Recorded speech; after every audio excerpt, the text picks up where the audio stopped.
और अभी तक देश के प्रधानमंत्री चुप हैं कि कितनी कैजुअलिटी है, कितने हताहत हुए हैं, कुछ भी बोलने को तैयार नहीं। 72 घंटा उनका ना कोई ट्वीट आया, ना ही उन्होंने देश को कुछ बताया। 72 घंटे के बाद एक देश की एजेंसी ने ट्वीट किया कि 20 लोग सैनिक हताहत हो गए। मारते मारते मरे सैनिक तो लड़ते लड़ते ही मरता है। लेकिन आप कहाँ सोए हुए थे? आप चुप क्यों थे? आपकी खुफिया एजेंसी क्या कर रही है? PP 14, 15, 16, 17, 18 पर चीन के सैनिक ने कब्जा कर लिया। 60,000 वर्ग मीटर भारत के भीतर आकर के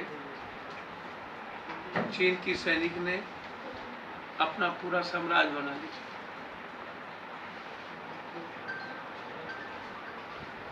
और हम चुपचाप मौन बैठे हुए। जो सरकार के पहले RSS और BJP कहती थी कि हम भारत की जमीन को किसी भी परिस्थिति में चीन को बाजार बनने नहीं दें, लेकिन 6 साल के अंदर 200 कंपनियों के साथ चीन का शेयर हुआ, जिसमें 90%, 34%, 65%, लगभग हिंदुस्तान में जितनी कंपनियां हैं सब में चीन का शेयर, चाहे वो 12,000 का शेयर हो, चाहे 36,000 का शेयर हो, चाहे 34,000 का शेयर। रक्षा विशेषज्ञ शुक्ला ने साफ शब्दों में कहा कि हमारी खुफिया एजेंसी बिल्कुल फेल कर चुकी है और चीन लगातार नेपाल, बांग्लादेश, श्रीलंका, ताइवान, चारों तरफ से सभी देशों में और जलपोत के साथ साथ ताइवान के खाड़ियों में पूरी चीन की सैनिक अपना कैंप बना चुकी है। पहली बार दुनिया में नेपाल ने भारत में ढुक करके गोली चलाई और देश के प्रधानमंत्री चुप रहे। बांग्लादेश ने आंख दिखाया, देश के प्रधानमंत्री चुप रहे।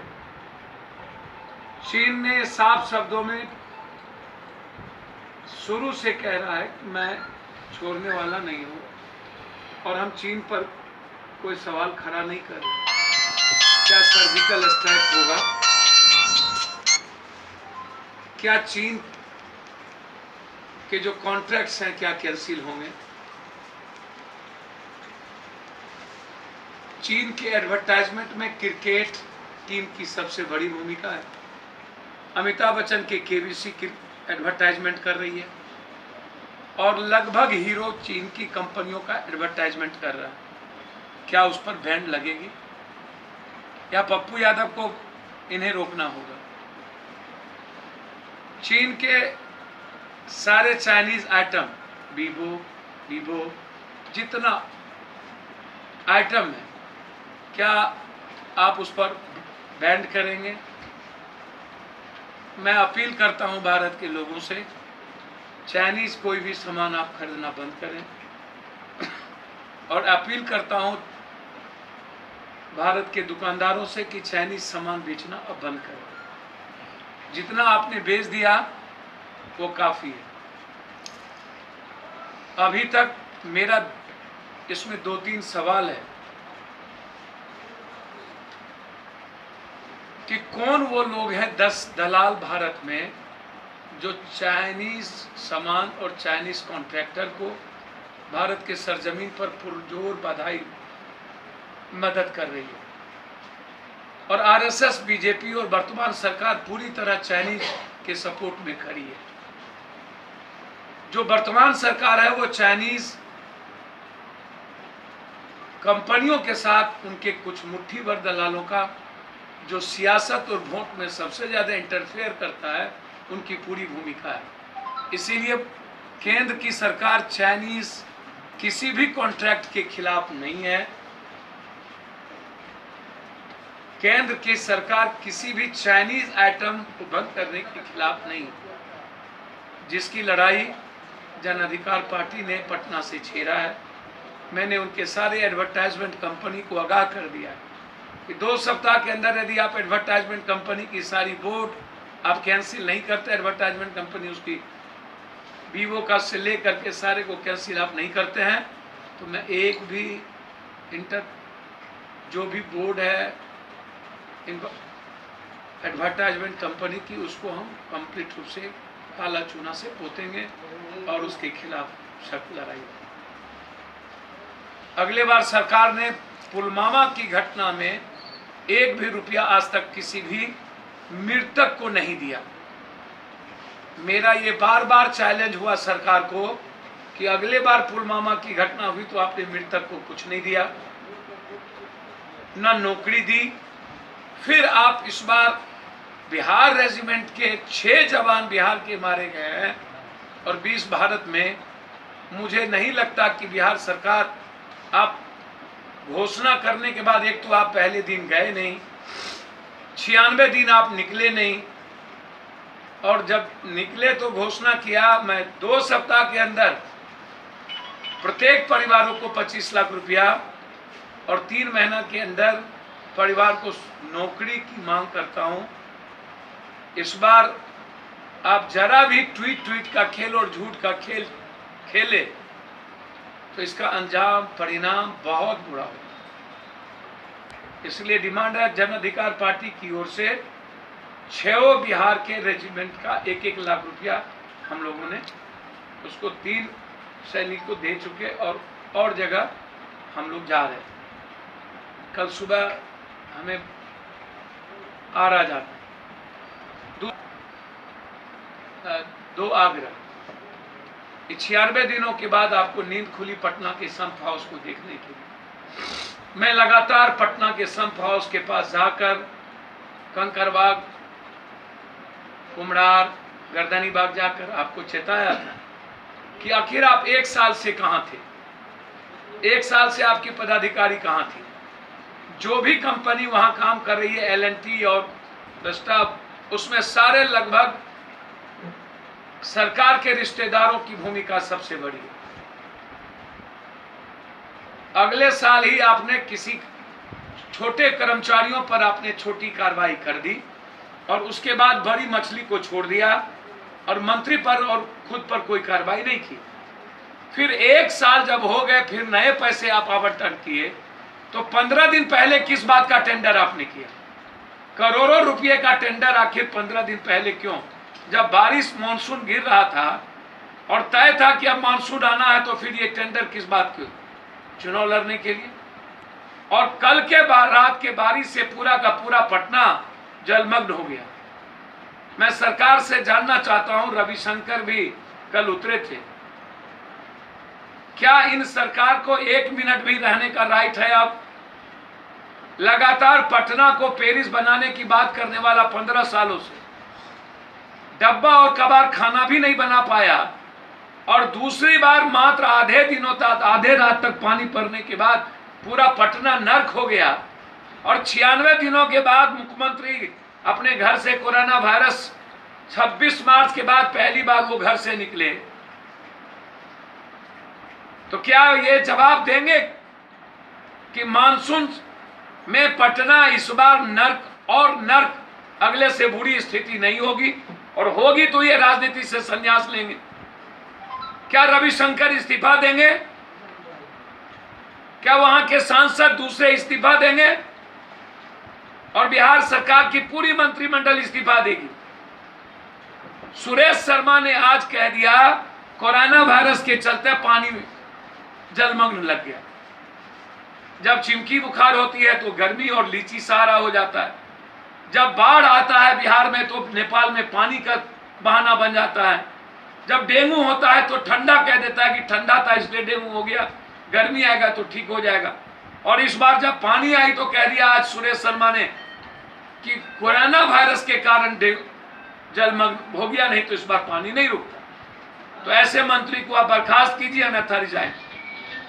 हर परिस्थिति। तीसरा, मुख्यमंत्री जी अभी तक सुशांत सिंह के मामले में चुप है। मैं लगातार बोल रहा हूं कि सुशांत सिंह की मौत मारी गई है, आत्महत्या नहीं हुआ है। लगातार उस शुरू दिन जब उनके पिता ने मुझसे आंख से आंसू बहा के जब हम उन्हें उठा रहे थे, और उनके पूरे परिजन, मामा से लेकर सब लोगों ने कहा कि पप्पू यादव जी इस सवाल को आप छोड़िएगा नहीं प्लीज। और जब हमने बम्बई और सारे जगह बातचीत की तो हमें लगा कि इस लड़ाई को लड़नी चाहिए। और अभी तक केंद्र की सरकार और बिहार की सरकार ने एक बार सुशांत सिंह की हत्या पर महाराष्ट्र की सरकार से बात नहीं की, और न ही हमने गृह मंत्री को चिट्ठी लिखा। मैं चाहता हूं कि बिहार के मुख्यमंत्री जो मोनी बाबा जिसने बेशर्म की बेइंसाफ पार कर दी, कोरोना वायरस में घर में सोए रहे, 37 दिनों तक उन्होंने जुबान नहीं खोली। ट्वीट किया तो बोला अभी मैं सोशल डिस्टेंस के कारण छात्र को नहीं ला सकता हूं। 41 दिनों के बाद सुशील मोदी कहता है भगोरे आदमी कि मेरे पास संसाधन नहीं है। जब 2,87,00,000 रुपया हम और हमारे दोस्तों ने रेलवे का पैसा जमा किया डीआरएम के पास, तो फिर इनके पदाधिकारी अमृत प्रत्यय का चिट्ठी जाता है कि अभी 7 दिन आप ट्रेन नहीं छोड़ेंगे। मुख्यमंत्री अशोक गहलोत के इंटरफेयर के बाद 4 दिनों के बाद ट्रेन चलती है कोटा से, तब हमारे बच्चे पहुंच पाते। 1 रुपया भी बिहार सरकार ने नहीं दिया, 1 रुपया।